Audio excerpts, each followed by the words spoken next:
बिहानी।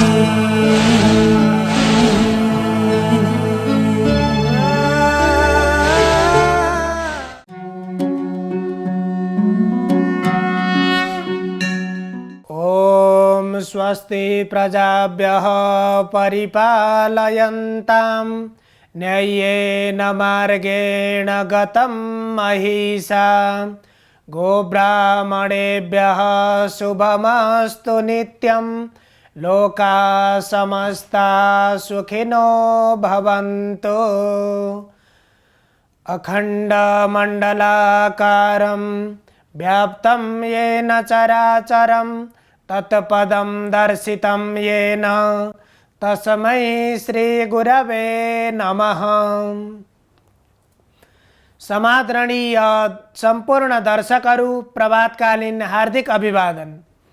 Image channel को शुभ बिहानी कार्यक्रम मार्फत हामी उपस्थित भइसकेका छौं।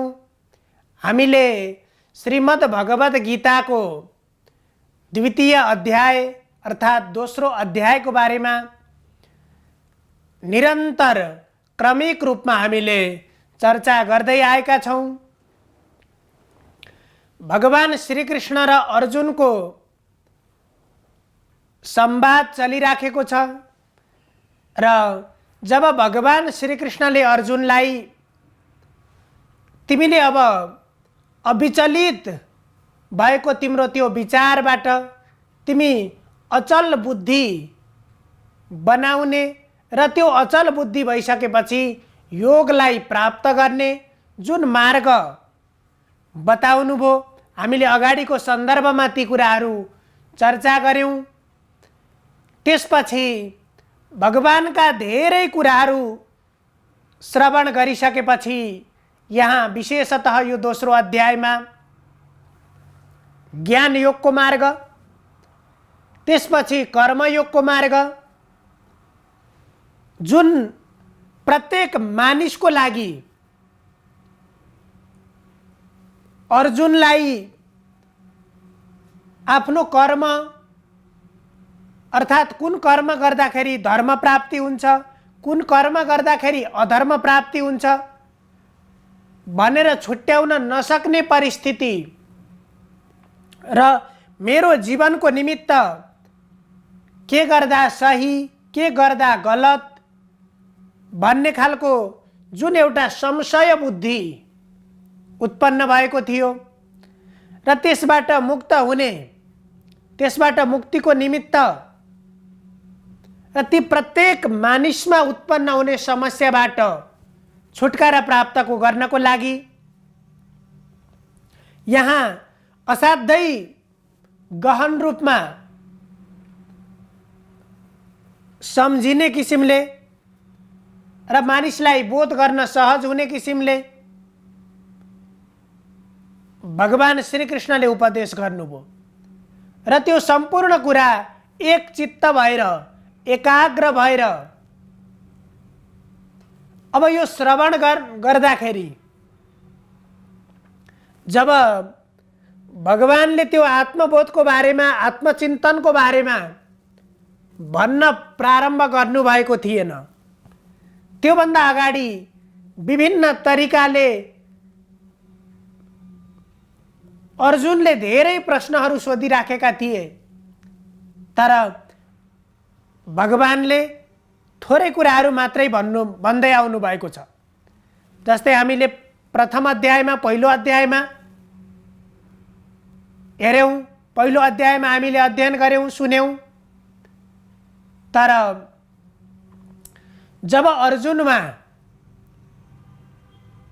त्यो ज्ञान प्राप्त गर्ने एउटा अभिलाषा देखियो, त्यो भावना अर्जुनमा देखियो र उनले शिष्यस्तेहं साधिमां त्वां प्रपन्नम अर्थात यहाँ सारथीको रूपमा उपस्थित भए पनि हजुरको म एउटा शिष्य हुँ भनेर जुन भावना, जुन एउटा श्रद्धाको भावना अर्जुनले व्यक्त गरे, त्यसपछि मात्रै भगवानले यो आत्मचिन्तनको मार्ग अत्यन्त यो गुह्य ज्ञान भगवान श्री कृष्णले खुलाउनु भएको छ। त्यसकारण शास्त्रप्रति पनि हामीलाई त्यो जसरी अर्जुनमा त्यस किसिमको त्यो श्रद्धा उत्पन्न भएको थियो, त्यस किसिमको त्यो श्रद्धाको भावना, जस्तो कि मान्छेले कुनै पनि कुरालाई श्रवण गर्दाखेरि सुन्दाखेरि मानिसमा दुई किसिमको बुद्धि हुन्छ। एउटा अपेक्षा बुद्धि हुन्छ, अर्को उपेक्षा बुद्धि हुन्छ। र शास्त्र श्रवण गर्दाखेरि, शास्त्रका वाक्यहरू सुन्दाखेरि हामीले अपेक्षा बुद्धिद्वारा ग्रहण गर्नुपर्दछ। अपेक्षा बुद्धि भनेको त्यो शास्त्रका प्रत्येक वाक्यहरू मेरो जीवनका प्रत्येक व्यवहारमा कहीं न कहीं, कतै न कतै ती काम लाग्ने छन्। ती व्यवहारले मेरो जीवनबाट, मेरो जीवनको यो बन्धनबाट मुक्तिको एउटा सत्य मार्ग उपदेश गर्दछन्। त्यसकारण मैले शास्त्रलाई एउटा आधार बनाएर मेरो जीवन जिउनु पर्दछ। र यो अध्यात्मले, जुन आध्यात्मिक ज्ञान यी शास्त्रहरूले हाम्रा ऋषि महर्षिहरूका कठोर साधना र तपस्याबाट प्राप्त भएको यो ज्ञान, मैले यदि यो ज्ञानबाट म विमुख भएँ भने मेरो जीवन निरर्थक बन्छ भन्ने यस किसिमको जुन आस्थाको, श्रद्धाको भावना जसमा हुन्छ त्यसलाई अपेक्षा बुद्धि भनिन्छ। तद विपरीत बुद्धिलाई, त्यसदेखि उल्टो, त्यसदेखि नकारात्मक भावनाले लिएर हामीले बस्यौं भने फेरि हाम्रो त चिन्तन जस्तो हुन्छ। कुनै पनि वस्तुलाई हामीले कुन दृष्टिले हेर्छौं, कुन भावनाले हेर्छौं, हामीले त्यस्तै देख्छौं। कसैलाई अत्यन्तै प्रेमपूर्ण तरिकाले हामीले हेर्यौं, उसप्रति तदनुसारको व्यवहार गर्यौं, अब त्यसपछि सम्बन्ध पनि राम्रो बन्छ, उससँगका व्यवहारहरू पनि राम्रा बन्छन्। त्यो अपेक्षा बुद्धिले त्यस्तो हुन्छ। यदि हामीमा उपेक्षा बुद्धि छ भने हामीले प्रत्येक वस्तुमा खोट देख्न थाल्छौं, प्रत्येक वस्तुमा हामीले दोष देख्न थाल्छौं। त्यसरी हेर्दै जाने हो भने त विशुद्ध चिज त यो जगतमा भएका सबै चिजमा दोष देखिन्छ। विशुद्ध चीज भनेको त त्यही निराकार, निर्गुण, परब्रह्म, परमात्मा मात्रै त्यो स्वरूपको हुन्छ। त्यसकारण कुनै पनि वस्तुलाई ग्रहण गर्दाखेरि सबभन्दा पहिला हामीले अपेक्षा बुद्धि गराएर, अपेक्षा बुद्धिले त्यो चिजलाई ग्रहण गर्नुपर्छ। यहाँ पनि जब अर्जुनले त्यो अपेक्षा बुद्धि प्रदर्शन गर्दछन्, अपेक्षा बुद्धिद्वारा सम्पूर्ण कुराहरू, भगवान श्रीकृष्णले भनेका कुराहरू, ती अमृत बाणीहरू, ती सद्वचनहरू ग्रहण गर्छन्। र त्यो ग्रहण गरिसकेपछि जुन एउटा त्यो मोहबाट, त्यो आसक्तिबाट मुक्ति हुने एउटा मार्ग प्राप्त गरिसकेपछि, त्यो सद्ज्ञान प्राप्त गरिसकेपछि फेरि अर्जुनका मनमा एउटा जिज्ञासा उत्पन्न हुन्छ र भगवानलाई अर्जुनले फेरि प्रश्न गर्छन्, स्थितप्रज्ञस्य का भाषा समाधिस्थस्य केशव स्थितदिः किं प्रभासेत किमासीत व्रजेत किम्। हजुरले जुन स्थित प्रज्ञ अर्थात् योग अवस्थामा प्राप्त गरेको,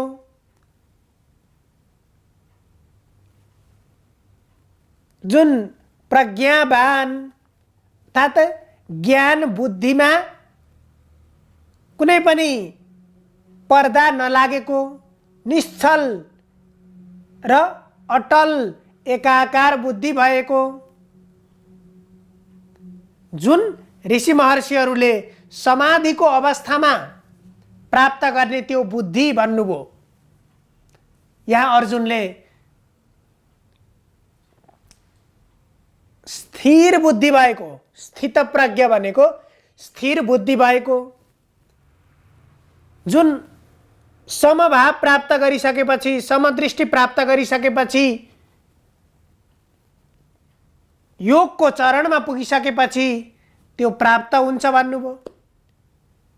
र अब त्यो प्राप्त भएको व्यक्ति स्थित प्रज्ञस्य का भाषा, त्यसो भने त्यस्तो त्यो स्थित प्रज्ञ व्यक्तिको भाषा कस्तो हुन्छ? यहाँ असाध्यै गहिरो प्रश्न गर्नुहुन्छ अर्जुनले। जो प्रत्येक मानवका हामीलाई यो भगवान श्रीकृष्णका यी उपदेशहरू सुनिरहँदाखेरि, भगवान श्रीकृष्णका यी बाणीहरू सुनिरहँदाखेरि हाम्रो मनमा पनि विभिन्न जिज्ञासाहरू उत्पन्न हुन्छन्, विभिन्न प्रश्नहरू हाम्रो मनमा उत्पन्न हुन्छन् र ती सबै प्रश्न यहाँ अर्जुनले भगवानलाई सोधेका छन्। त्यसकारण पनि भगवानलाई पनि त्यसरी प्रश्न सोधेको कारणले र जति पनि जिज्ञासाहरू आकांक्षाहरू हामीमा आउन सक्छन् यो सुन्दाखेरि, ती सबै जिज्ञासा पुरा गरिदिने गरी, पुरा हुने गरी प्रश्न सोधेको हुनाले अर्जुनलाई अगाडि भगवानले पनि भन्नुभएको छ, मानवमा श्रेष्ठ, सबै मानवहरूमा सबैभन्दा श्रेष्ठ व्यक्ति भनेर भगवानले नै सम्बोधन गर्नुभएको छ। त्यसकारण अब स्थितप्रज्ञ, त्यो समाधि अवस्था प्राप्त गरेको योगी र हामीले पनि त्यो योग अवस्थामा पुगिसकेपछि हाम्रा प्रत्येक व्यवहारलाई कर्मयोगसँग जोड्न सक्यौँ भने त्यसपछि हामी पनि, हाम्रो बुद्धि पनि स्थिर बन्छ, हामी पनि स्थितप्रज्ञ बन्न सक्छौँ। त्यसको निमित्त हामीले अभ्यास र साधना गर्नुपर्छ। जुन मार्ग भगवानले बताउनु भयो त्यो बताइसकेपछि अर्जुनको मनमा जिज्ञासा उत्पन्न भयो कि त्यो स्थितप्रज्ञ व्यक्ति कसरी चिन्ने?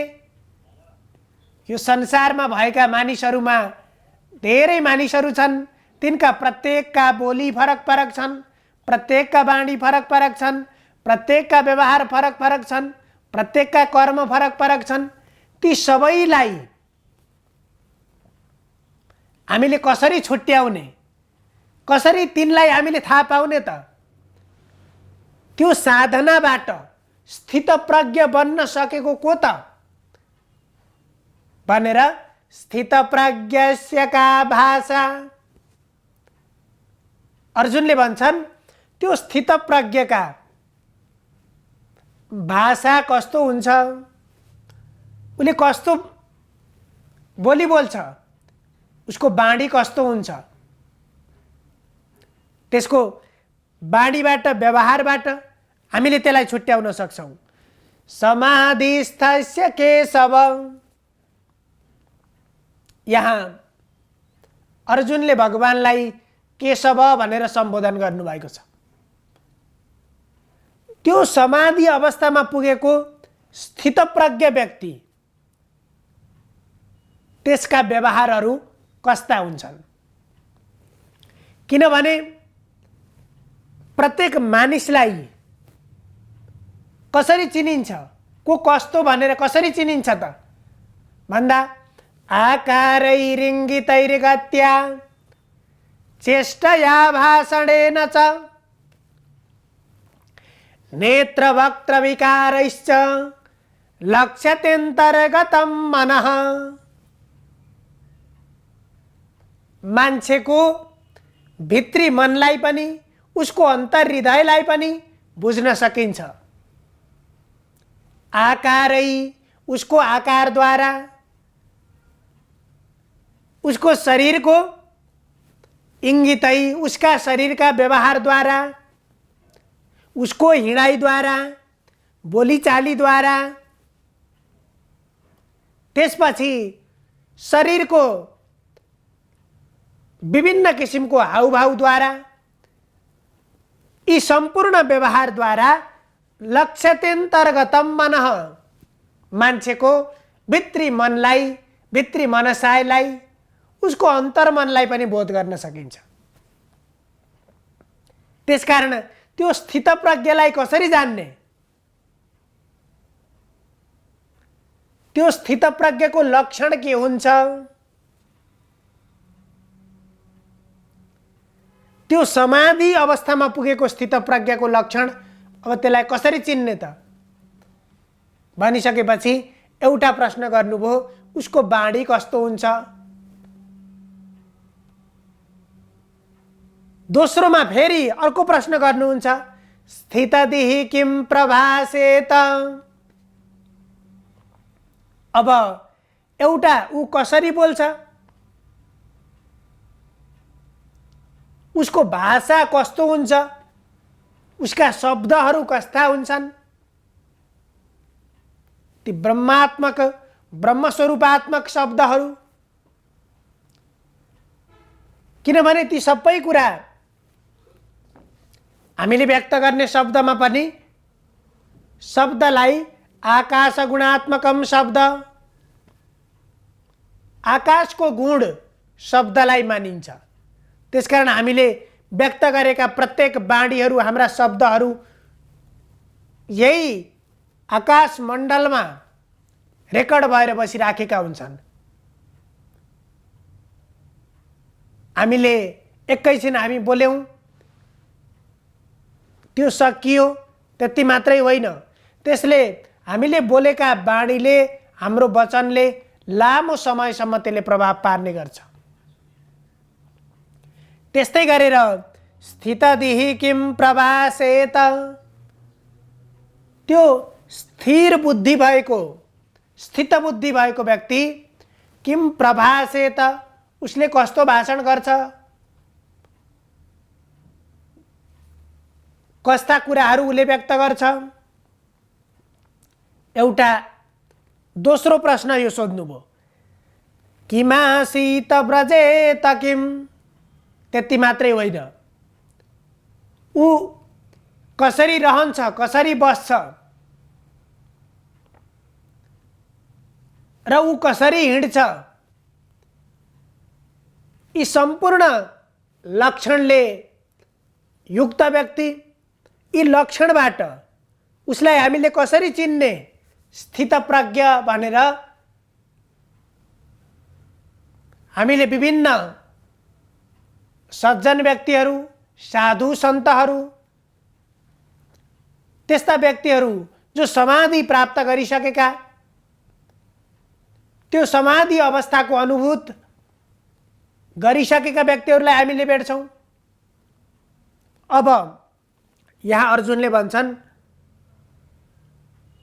त्यो स्थितप्रज्ञ भनेर हजुरले जे भन्नुभयो त्यस्तालाई हामीले कसरी चिन्ने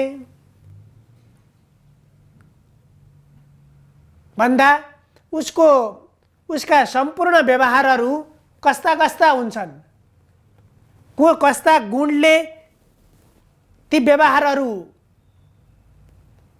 युक्त भएका हुन्छन्, उसका लक्षणहरू कस्ता हुन्छन् र त्यसको स्थितप्रज्ञ व्यक्ति भनेर कसरी हामीले पत्ता लगाउन सकिन्छ। ममा पनि त्यस किसिमका गुणहरू, त्यस किसिमको व्यवहार अर्जुनलाई जिज्ञासा हुन्छ। त्यो सबै सुनिसकेपछि भगवानका बाणीहरू ठिक छन्, त्यो भगवानले बताएको मार्ग पनि ठिक छ भन्ने अर्जुनको मनमा आइसकेपछि अब म पनि स्थितप्रज्ञ हुन सक्छु कि सक्दिनँ, त्यो भावना ममा पनि विकसित हुन सक्छ कि सक्दैन भनेर त्यसको बारेमा अब लामो समयसम्म धेरै कुरा भगवानका कुरा एकोर रूपमा एकाग्र भावनाले सुनिसकेपछि फेरि पनि अर्जुनले फेरि भगवानलाई प्रश्न गर्छन् र त्यो स्थितप्रज्ञ बन्नको निमित्त त्यो बनिसकेपछि यी आसक्ति रहित र मोहरहित भएर स्वतन्त्रपूर्वक जीवन र जीवनका कर्महरू गर्न सकिन्छ। सर्वे भवन्तु सुखिनः सर्वे सन्तु निरामया सर्वे भद्राणि पश्यन्तु मा कश्चित् दुःखभाग् भवेत्। हजुरहरूको दिन मङ्गलमय बनोस्। धन्यवाद।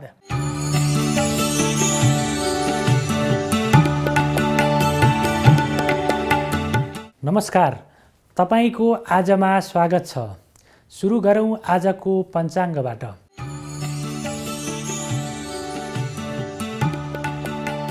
आज मिति 2078 साल पुस 3 गते शनिबार, तदनुसार 2021 डिसेम्बर 18 तारिक, नेपाल सम्वत 1142, राक्षस नामक संवत्सर, सूर्य दक्षिणायन, हेमन्त ऋतु, मङ्सिर शुक्ल चतुर्दशी तिथि बिहान 6:56 रहनेछ। त्यसपछि पूर्णिमा तिथि सुरु हुनेछ। रोहिणी नक्षत्र दिउँसो 1:59 रहनेछ। त्यसपछि मृगशिरा नक्षत्र सुरु हुनेछ। आज चन्द्रमा वृष राशिमा भ्रमण गर्नेछन्। साध्य योग, बवकरण, आनन्दादि योगमा श्रीवत्स योग परेको छ। आज बिहान 9 बजेदेखि 10:30 बजेसम्म राहुकाल रहने भएकाले त्यस अवधिमा सम्भव भएसम्म कुनै पनि शुभ कार्यको थालनी नगर्नुहोला। आज पूर्णिमा व्रत र दत्तात्रेय जयन्ती समेत रहेको छ। काठमाडौँमा सूर्योदय बिहान 6:50 हुनेछ भने सूर्यास्त साँझ 5:10 हुनेछ। अब लागौँ 12वटा राशिहरूमा ग्रहहरूको प्रभाव के कस्तो रहेको छ त्यसतर्फ। मेष राशि। मेष राशि हुनेहरूका लागि आजको दिन केही प्रतिकूल रहेको छ। विशेष गरी यात्रा कष्टकर हुने अवस्था रहेको छ। यात्रामा केही अनुपलब्धिमूलक यात्रा हुन सक्छ। बेकारको भ्रमण हुन सक्ने सम्भावना रहेको छ र चोटपटक लाग्न सक्ने सम्भावना पनि रहेको छ। स्वास्थ्यमा केही प्रतिकूलताहरू आउन सक्छन्। पेट सम्बन्धी गडबडी हुन सक्छ। खानपानमा विशेष सावधानी अपनाउनु होला। त्यसै गरी अध्ययन अध्यापनको क्षेत्रमा पनि आजको दिनमा गरिएको मेहनतले त्यति राम्रो सकारात्मक प्रतिफल दिन नसक्ने अवस्था रहेको छ। तथापि आजको दिनमा दाम्पत्य जीवन भने सुखमय हुने देखिन्छ। वृष राशि। वृष राशि हुनेहरूका लागि आजको दिन अनुकूल रहेको छ। विशेष गरी मनमा सकारात्मक चिन्तनको उदय हुनेछ। त्यसै गरी कार्यक्षेत्रमा पनि सहकर्मीहरूबाट अत्यन्तै सकारात्मक र अपेक्षित रूपमा सहयोगहरू प्राप्त हुने हुनाले तपाईँको काममा कार्य सम्पादनमा सहयोग पुग्ने देखिन्छ। त्यसै गरी भाग्यको अत्यन्तै उच्च प्रभाव, उच्च बलको कारणले गर्दाखेरि थोरै मेहनतमा पनि धेरै खालका नतिजाहरू, उपलब्धिहरू हासिल गर्न सकिने सम्भावना आजको दिनमा रहेको छ। र आजको दिनमा मातापिता तथा मान्यजनहरूको आशीर्वाद मिल्नेछ।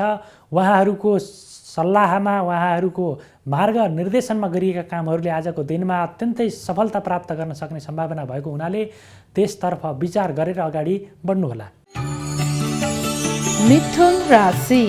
मिथुन राशि हुनेहरूका लागि आजको दिन केही प्रतिकूल रहेको छ। विशेष गरी खर्चको क्षेत्रमा अत्याधिक वृद्धि हुनेछ। आम्दानीको स्रोतहरूमा केही गिरावट आउन सक्ने, केही रुकावट आउन सक्ने, आर्थिक स्थिति दयनीय हुन सक्ने अवस्था आजको दिनमा रहेको छ। खर्च र आम्दानीको सन्तुलन मिलाउन नसक्दा आजको दिनमा केही समस्याहरू, आर्थिक जटिलताहरूले पनि तपाईँलाई सताउन सक्छन्। विशेष गरी ऋणहरू लिने दिने आदि काम, आर्थिक कारोबारहरूमा सकेसम्म आजको दिनमा संलग्न नहुँदा राम्रो देखिन्छ। त्यसै गरी आजको दिनमा स्वास्थ्यमा पनि केही जटिलताहरू, प्रतिकूलताहरू निम्तिन सक्छन्। खानपानमा विशेष सजगता अपनाउनु होला। तथापि आजको दिनमा दाम्पत्य जीवनमा भने केही सुधार हुने योग रहेको छ। कर्कट राशि। कर्कट राशि हुनेहरूका लागि आजको दिन अत्यन्तै अनुकूल रहेको छ।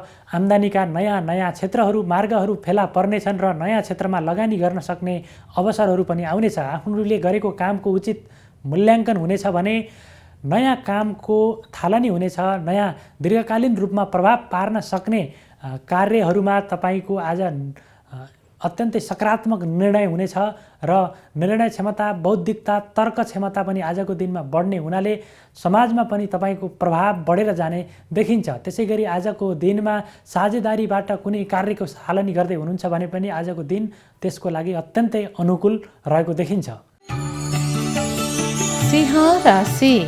सिंह राशि हुनेहरूका लागि आजको दिन केही मध्यम खालको रहेको छ, केही चुनौतीपूर्ण पनि रहेको छ भने केही अवसरहरू पनि आजको दिनमा प्राप्त गर्न सकिनेछ। विशेष गरी आजको दिनमा प्रेम सम्बन्ध सफलतातर्फ जानेछ भने दाम्पत्य जीवनमा पनि केही सुधारको स्थिति आउन सक्छ। तर आर्थिक क्षेत्रमा गरिएको लगानी आजको दिनमा केही प्रतिकूल हुन सक्छ। नकारात्मक प्रभाव र अपेक्षित रूपमा मुनाफा आर्जन गर्न नसकिने स्थिति रहन सक्छ।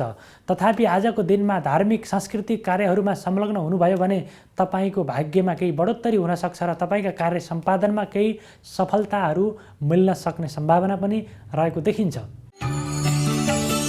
कन्या राशि। कन्या राशि हुनेहरूका लागि आजको दिनमा धार्मिक र सांस्कृतिक क्षेत्रको भ्रमण गर्ने योग रहेको छ।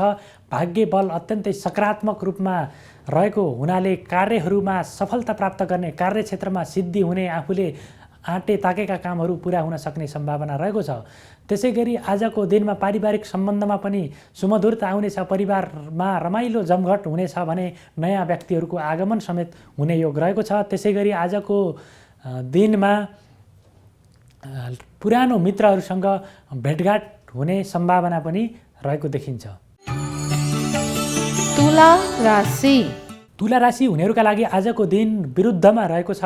तपाईँले आँटे ताकेका कामहरू आजको दिनमा सम्पादन हुन कठिनाइ हुनेछ भने व्यापार व्यवसायमा पनि केही अवरोधहरू, केही नोक्सानीहरू बेहोर्नुपर्ने अवस्था रहेको छ। कुनै नयाँ क्षेत्रमा आज लगानी गर्दै हुनुहुन्छ भने त्यसलाई केही दिन रोक्नु नै राम्रो हुने देखिन्छ। त्यसै गरी आजको दिनमा मनमा पनि अत्यन्तै नकारात्मक विचारहरू उत्पन्न हुने, मनमा अहङ्कारको उदय हुन सक्ने सम्भावना पनि रहेको छ। त्यसकारण आजको दिनमा धैर्यता र सकारात्मक चिन्तनलाई अगाडि राखेर, सकारात्मक चिन्तनलाई कायम राखेर तपाईँले आफ्ना कामहरू अगाडि बढ्नुभयो भने पक्कै पनि अशुभ फलमा केही न्यूनता हुने देखिन्छ। वृश्चिक राशि। वृश्चिक राशि हुनेहरूका लागि आजको दिन अनुकूल रहेको छ। विशेष गरी जीवनसाथीबाट अत्यन्तै सकारात्मक र अनपेक्षित रूपमा सहयोग मिल्ने हुनाले त्यसबाट तपाईँको कार्यक्षेत्रमा पनि सकारात्मक प्रभाव पर्ने देखिन्छ। आर्थिक लेनदेनको कारोबारमा आजको दिन अत्यन्तै उपयुक्त रहेको छ भने बोलीको प्रभाव पनि सकारात्मक रूपमा बढ्दै जाने देखिन्छ। त्यसै गरी आजको दिनमा बन्धुबान्धव तथा मित्रजनहरूबाट पनि विशेष खालको सहयोग प्राप्त हुनेछ र लामो समयदेखि विवादमा रहेका विषयहरू सुल्झिनेछन् र आजको दिनमा अध्ययन अध्यापनको क्षेत्र पनि अनुकूल रहेको देखिन्छ। धनु राशि। धनु राशि हुनेहरूका लागि आजको दिन केही प्रतिकूल रहेको देखिन्छ। विशेष गरी आजको दिनमा आत्मीयजनहरूबाटै धोकाको सामना गर्नुपर्ने अवस्था हुनसक्छ भने परिवारमा पनि केही वाद विवादहरू उत्पन्न हुने, मनोमालिन्यताहरू, विवाद झगडाहरू उत्पन्न हुँदा मानसिक रूपमा अशान्त भइने देखिन्छ। त्यसै गरी आजको दिनमा भाग्यको कमजोर उपस्थितिको कारणले गर्दाखेरि मेहनत अनुसार प्रतिफल प्राप्त गर्न गाह्रो हुने देखिन्छ र आम्दानीको क्षेत्र पनि आजको दिनमा अत्यन्तै कमजोर हुने हुनाले खर्चको व्ययभारलाई आजको दिनमा सन्तुलन कायम गर्न गाह्रो हुने देखिन्छ। मकर राशि। मकर राशि हुनेहरूका लागि आजको दिन मध्यम खालको रहेको छ। विशेष गरी सन्तान पक्षबाट गरिएका क्रियाकलापले तपाईँलाई केही खिन्नता र असन्तुष्टि उत्पन्न गराउने भए पनि अध्ययन अध्यापन र बौद्धिक कार्यहरूबाट तपाईँले धनार्जन गर्न सकिने खालको योग रहेको छ। बोलीको अत्यन्तै सकारात्मक प्रभाव बढेर जानेछ भने साझेदारीमा गरिएका कामहरूले पनि उचित मुनाफा प्रदान गर्नेछन् र भाग्य बलमा पनि वृद्धि हुनेछ। काम गर्ने जोस जाँगर उमङ्ग पनि आजको दिनमा वृद्धि हुनेछ। तर स्वास्थ्यमा भने केही न केही खालका समस्याहरू, जटिलताहरू निम्तिन सक्ने सम्भावना पनि रहेको देखिन्छ। कुम्भ राशि। कुम्भ राशि हुनेहरूका लागि आजको दिन अनुकूल रहेको छ। विशेष गरी भूमि, भवन र वाहनबाट विशेष खालको लाभ प्राप्त गर्न सकिनेछ भने कृषिजन्य क्षेत्र, पशुपालन, जग्गा सम्बन्धी कारोबारहरूबाट पनि आजको दिनमा आर्थिक मुनाफाहरू प्राप्त गर्न सकिनेछ। सरकार पक्षबाट मान सम्मान र इज्जत प्रतिष्ठा प्राप्त गर्न सकिने अवस्था पनि रहेको छ भने त्यसै गरी आजको दिनमा दाम्पत्य जीवन सुमधुर हुनेछ। पारिवारिक जीवन पनि थप उल्लासमय रहने देखिन्छ। मीन राशि। मीन राशि हुनेहरूका लागि आजको दिन अत्यन्तै अनुकूल रहेको छ। बोलीको सकारात्मक प्रभावका कारणले गर्दाखेरि लामो समयदेखि चिडिएका व्यक्तिहरू पनि नजिक आउनेछन् र आत्मीय सम्बन्ध बढ्दै जाने देखिन्छ। त्यसै गरी पारिवारिक सहयोग र पारिवारिक हौसला प्रेरणाले गर्दाखेरि आफ्ना कामहरू, कार्यक्षेत्रहरूमा पनि सफलता मिल्नेछ। उल्झनहरू समाधान भएर जानेछन् भने नयाँ अवसरहरूको पनि आजको दिनमा प्राप्ति हुन सक्ने अवस्था रहेको छ। त्यसै गरी आजको दिनमा बिग्रिएको स्वास्थ्य छ भने त्यो पनि आजको दिनमा सुधार भएर जाने देखिन्छ। यो त थियो तपाईँको आज अन्तर्गत रहेर हामीले 12वटा राशिको राशिफल के कस्तो प्रभाव रहेको छ र त्यसले हाम्रो जीवनमा के कस्तो खालको प्रभाव राख्दछ भन्ने बारेमा थोरै जानकारी गरायौँ र राशिफलमा जे जस्तो भए पनि आफ्नो कार्यलाई अत्यन्तै सकारात्मक सोचका साथ अगाडि बढाउनु होला। अत्यन्तै निष्ठाता र अनुशासनपूर्वक आफ्नो कार्यलाई अगाडि बढाउनु भयो भने पक्कै पनि तपाईँको अशुभ फलमा केही कमी हुनेछ भने शुभ फलमा वृद्धि हुन सक्छ।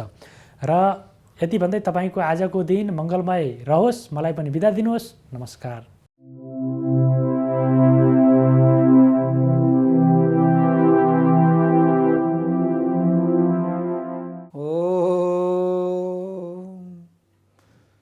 ब्रह्मा मुरारी त्रिपुरञ्चकारी भानु शशि भूमि सुतो बुधश्च गुरुश्च शुक्र शनि राहु केतव नवग्रह शान्तिकर भवन्तु। नमस्कार, यहाँलाई स्वागत छ वास्तु विधामा। आदरणीय सज्जन भक्तवृन्द, आजको विषय प्रसङ्ग लिएर उपस्थित भएको छु। म वास्तुविद ज्योतिष विदुर नेउपाने। वास्तु भन्ने बित्तिकै हाम्रो मानस पटलमा के कुराको जागृत हुन्छ भन्दाखेरि एउटा कुनै चित्र फोटोमा एउटा व्यक्ति यसरी बसेको देखिन्छ र यो दुईटा चरण चाहिँ एक ठाउँमा राखेको हुन्छ। शिर एकतिर हुन्छ र उसको चाहिँ नि यो हात चाहिँ नि एकतिर हुन्छ। हो यो वास्तु के हो? यसमा अचम्मको कुरा छ। यो वास्तु भन्ने बित्तिकै हिजो परापूर्व कालदेखि नै ढुङ्गे धाराको जमाना भनौँ न, जहाँ मानवहरू भिर पाखा ओडा र कन्दराहरूमा गुफाहरूमा बस्दथे, त्यो समयदेखि नै वास्तुहरू चल्दै आएको रहेछ। तर वास्तु कस्ता प्रकारका वास्तु हुन्छन् भन्दाखेरि एउटा गृह वास्तु, एउटा व्यापारी वास्तु, एउटा चाहिँ मार्ग निर्देशन गराउने वास्तु। वास्तुका पनि भिन्न भिन्न विधा र भिन्न भिन्न पाटाहरू छन्। जसरी जीवनमा उन्नति प्रगतिको माध्यमलाई अगाडि बढाउनलाई पनि वास्तुको आवश्यक पर्दछ। गृह वास्तु भनेको घरमा सुख र शान्ति, समृद्धि, ऐश्वर्यताको लागि पनि गृह वास्तुको आवश्यक पर्दछ। जलवास्तु, थलवास्तु, भूमिवास्तु, धेरै प्रकारका वास्तुविदहरूले आफ्नो आफ्नो तर्कहरू वर्णन गर्नुभएको छ। त्यो तर्क र मतानुसार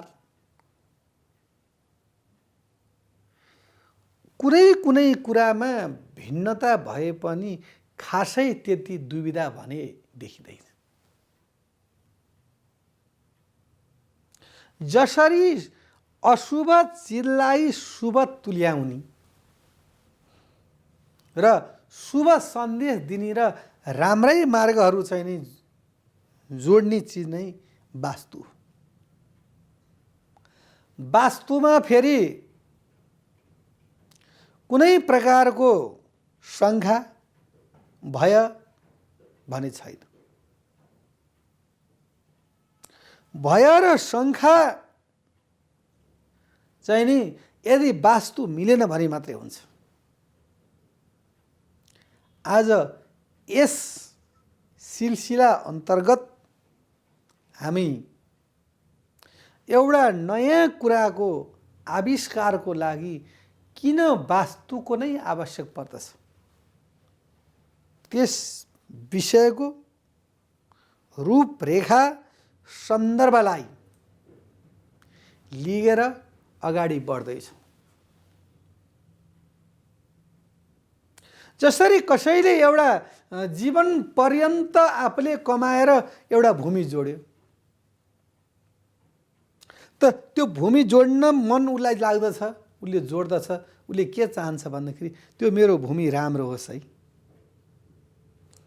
अहिले 21औं शताब्दीमा यो सहर एरियामा जग्गा जोड्न गाह्रो छ। एक नम्बर त्यो जग्गामा गृह निर्माण गर्न गाह्रो छ। किन? मूल्याङ्कन अधिकतर बढेको छ र त्यो स्थान मलाई शुभ होस्, फलीभूत होस् र सधैँ राम्रै राम्रो होस् भन्नको लागि नै व्यक्तिले वास्तु सम्बन्धित र ज्योतिष सम्बन्धी परामर्श लिन्छ। किन?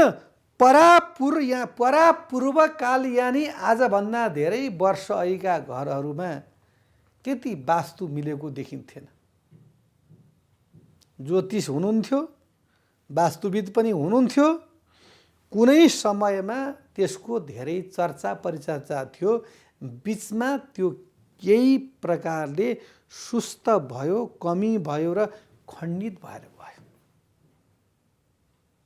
र अहिले फेरि यसको चाहिँ नि चर्चा परिचर्चाहरू धेरै बजारमा आइरहेका छन्।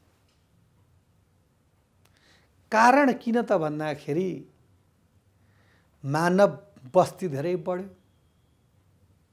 मानवलाई रोग व्याधि भय चिन्ताले सतायो र मानव शान्ति लिन चाहन्छ, तर मानवलाई शान्ति छैन। किन शान्ति मानवलाई छैन भन्दाखेरि उसले के सोच्दछ भनेदेखि मैले कर्म त राम्रै गरेको जस्तो लाग्छ, तैपनि म किन आनन्दित भइन भन्न ठान्छ। त्यो आनन्दित नहुनु र मनलाई उसले कन्ट्रोलमा राख्न नसक्नु पनि त्यो चाहिँ उसलाई गृह को वास्तु नै कुनै न कुनै दोषहरू हुन सक्छ। उसको राशि के हो, उसले कुन रङ प्रयोग गरेको छ, उसले अनि कस्तो प्रकारको चाहिँ नि नम्बरहरू युज गर्दछ, त्यसबाट पनि उसलाई नै केही न केही प्रकारको शुभ र अशुभ चाहिँ नि हुन्छ।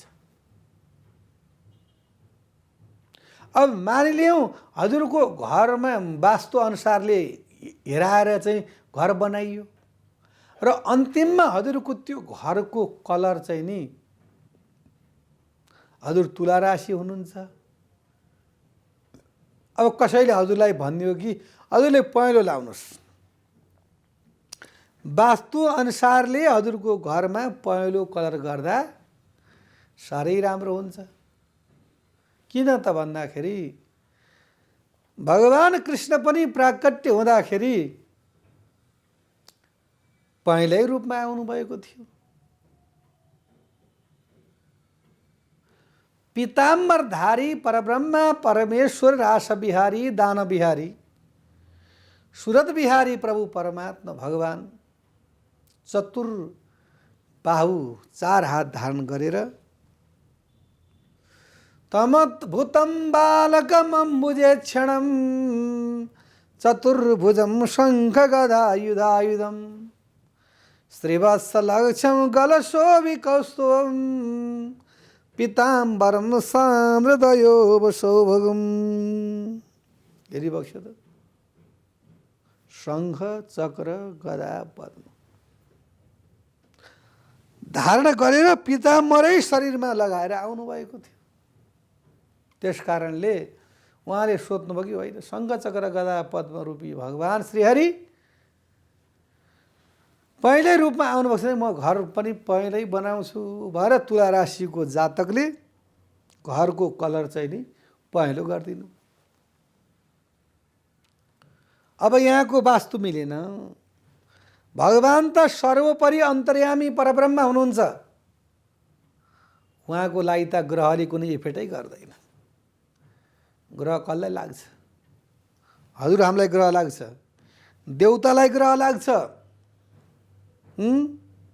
गन्धर्वहरूलाई ग्रह लाग्छ, असुरहरूलाई ग्रह लाग्छ, तर भगवानलाई ग्रह लाग्दैन। ग्रहका अधिपति, चराचरका अधिपति, लक्ष्मीका अधिपति, विश्व ब्रह्माण्डका अधिपति नै उहाँ नै नारायण कृष्ण भगवान होइबक्सिनुहुन्छ। उहाँ त सेतैमा आए पनि राम्रो, रातोमा आए पनि राम्रो, हरियोमा आए पनि राम्रो, निलोमा आए पनि राम्रो। कृष्ण अवतारमा पहेँलो लाएर आउनुभयो, वर्ण उहाँको कालो वर्ण थियो, कृष्ण वर्ण थियो। राम अवतारमा निलोमा आउनुभयो, नीलाम्बुज श्यामल कोमलाङ्गम सीता समारोपित वाम भागम पाडौमा सायक चारु चापम नमामि रामम रघुवंशनाथम। हेरी बक्स्यो त कस्तो आनन्द छ, कति राम्रो छ। अब हाम्रो विषय प्रसङ्ग भनेको तुला राशिको जातकको स्वामी शुक्र। अब तुला राशिको स्वामीका शुक्रले यदि गृह घरमा पहिलो चिजहरू यहाँले धारण गर्नुभयो भनेदेखि यहाँलाई चाहिँ नि नेगेटिभ भाइब्रेसन दिन्छ, पोजिटिभ दिन सक्दैन। किन भन्दा पहिलो चिज यहाँको लागि घात हुन्छ र सेतै यहाँले धारण गर्नु पर्यो, लाउनु पर्यो। अब पुरै व्हाइट लाउने त घरमा होइन, क्रिम कलर यानि अरू पनि सिल्भर कलरहरू सकेसम्म हेर्दाखेरि चाहिँ नि सेतो प्रति दोष त्यो कलर यदि हजुरले लाउनुभयो भनेदेखि हजुरको लागि शुभ फाप्य राम्रो हुन्छ। र यहाँले चाहिँ नि होइन म पहिल्यै सबै लाउँछु भन्नु भनेदेखि के हुन्छ भन्दाखेरि यहाँको वास्तु बिग्रिन्छ, यहाँलाई शान्ति हुँदैन, यहाँलाई सुख हुँदैन, समृद्धि ऐश्वर्यता हुँदैन, धनमान हुँदैन, पुत्र प्राप्ति हुँदैन, यहाँलाई कष्ट हुन्छ। यो सम्पूर्ण कुरालाई हटाउनको लागि यहाँले चर्कादि वास्तु पूजन गराउनु पर्यो।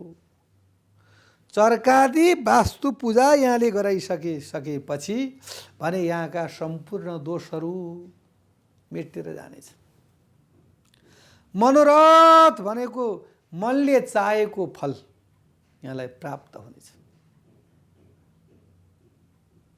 यहाँको मनमा त अनेक प्रकारका इच्छा हुन्छन्, म यसो गर्न पाए हुन्थ्यो, म उसो गर्न पाए हुन्थ्यो। कति चञ्चल छ हाम्रो यो मन त थिरमा कहिल्यै पनि बस्दैन।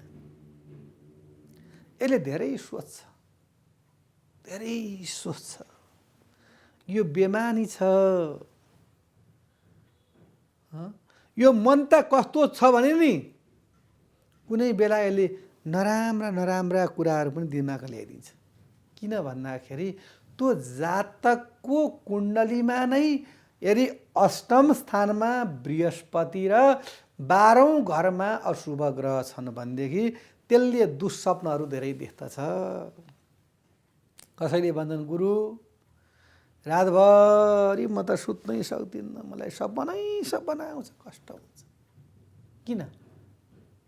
यहाँको ग्रह गोचर अनुसारमा कुण्डलीमा यहाँलाई नराम्रो छ। कसैले सर्प देख्नुहुन्छ, कसैले भिरपाखा देख्नुहुन्छ, यहाँलाई गाह्रो बनाउँछ र यहाँको कुण्डलीमा अशुभ ग्रह भएका कारणले यहाँलाई शुभ हुन दिँदैन। र यहाँहरूले ज्योतिषविद वास्तुविदलाई नै देखाएर यदि आफू अगाडि बढ्नु भनेदेखि यहाँलाई शुभ राम्रो हुन्छ भन्दै आजको कार्यक्रमबाट बिदा हुन चाहन्छु। हस्त नमस्कार। शुभ बिहानी।